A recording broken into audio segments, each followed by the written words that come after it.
Star Wars The Rise of Skywalker is said to have many different revelations that will change the Star Wars franchise forever by director J.J. Abrams that will also have saga-wide implications. This is Mike Zero. If you guys are new to the channel, do make sure to subscribe to see future Star Wars content. Now, I want to go back to what Richard E. Grant had to say on the Radio Times. I don't know if you guys remember, but there was a moment in that podcast or during that interview where he said that there's a lot of earth-shaking twists and turns that are going to be thrown into this movie by JJ and Chris Terrio.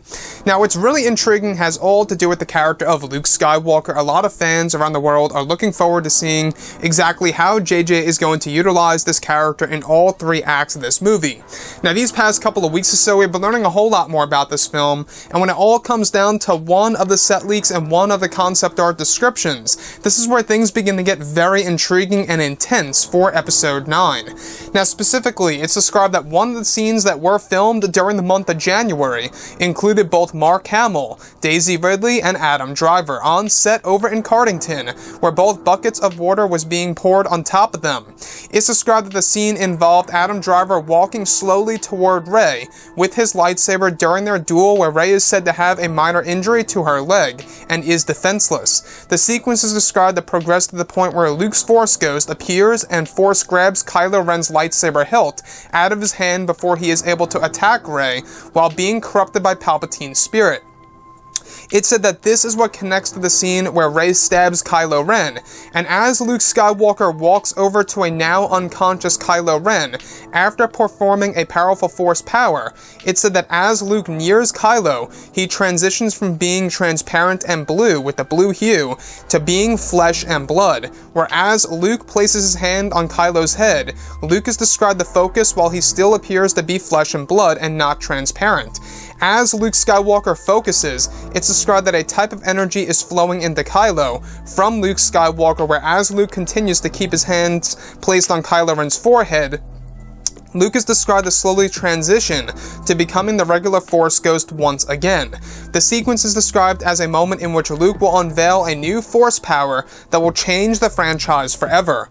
So I want to go over a couple of parts about this. A lot of fans are really excited to see exactly what J.J. Abrams is going to do for the character of Skywalker, and after all, we do know that Luke is going to do an amazing thing in the third act of Episode 9 that is going to really defy everything related to the Star Wars franchise, which could either be a good or a bad thing. Now, after all, we do know that the concept of resurrection will be used for one of the main characters in Episode 9. That's either going to be Kylo Ren, Luke Skywalker, and or Emperor Palpatine.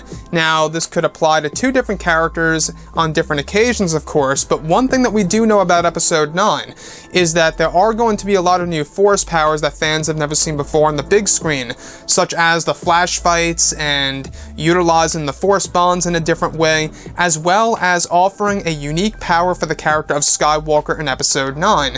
Now, in case you guys did not know, George Lucas had a big hand in all of this by giving Luke a big power at the very end of the movie that really is going to be earth-shaking, as Richard E. Grant has said before during the Radio Times. And these earth-shaking twists and turns really are going to have a great payoff from what's being described. So what's really interesting to me about all of this is how Luke is actually described to pretty much transition from being transparent and having that blue hue as a Force Ghost while he Force grabs Kylo Ren's lightsaber hilt out of his hand as he begins to strike down Rey as he attempts to do so, while being corrupted by Emperor Palpatine's spirit.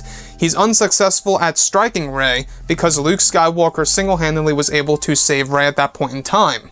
And that's exactly where it comes into fruition, where Rey is basically able to stab Kylo Ren, and that's where Kylo becomes unconscious. Now, we've heard about this on and off before in the past month, give or take, that Kylo Ren does indeed, at one point in time, fall down to the ground by the hands of Rey, either by a mistake, or maybe it was intentional by Rey, or if Kylo Ren asked Rey to do this, which is another thing that has been floating around out there. There's a lot of things that are coming into play here for Episode 9, where Luke goes from being transparent and holding that blue hue after, force grabbing Kylo Ren's lightsaber hilt and walking toward him, to eventually transitioning to becoming flesh and blood. Again, another idea taken directly from the original script of Return of the Jedi, where Obi-Wan Kenobi came back to life on Endor. So what I like about this is that this seems like that this is JJ's way of giving fans a moment in which Luke Skywalker is coming back to life temporarily. And like I say, they actually have done this before in the EU and Legends material, where Luke was able to willingly come back from the netherworld of the Force to the mortal world and become an actual man once again, alive and well. And it seems as though that J.J. Abrams is doing that from Legends, since this movie will have a lot of Legends material. So again, that's a big hint, it's a big indicator for sure that Luke will be resurrected in Episode 9 in some way, shape, or form, temporarily, but not permanently, in this movie.